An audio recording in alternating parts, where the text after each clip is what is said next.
Sir, आजच्या AIच्या जमान्यामध्ये ChatGPT असताना एक क्लिक केलं, एक प्रॉम्प्ट दिला तर सगळ्या गोष्टी येऊन पडतात डेस्कटॉपवर, लॅपटॉपवर, मोबाईलवर. तर अशा काळात गुरुची गरज काय आहे? गुरुची गरज आपल्याला तिथे जाणवते, AI कसं वापरायचं हे AI आपल्याला शिकवत आहे का?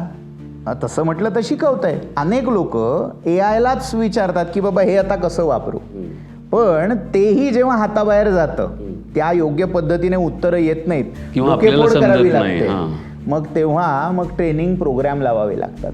कोर्सेस आता लॉन्च झालेत की ते AIचं हे ॲप्लिकेशन कसं वापरा, ते ॲप्लिकेशन कसं वापरा, प्रॉम्प्ट्स चांगले कसे तयार करा.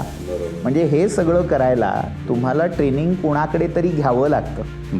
म्हणजे तिथे AIशी डील कसं करावं हे शिकवायला पुरेसं नाहीये. म्हणजे तिथेच गुरु ही संकल्पना आपल्याला अधोरेखित होताना पण म्हणजे तुम्हाला असं म्हणायचं की जे कोणी शिक्षक आहेत, मेंटॉर आहेत ते गुरु आहेत? नाही. मग खरे गुरु कोण आहेत?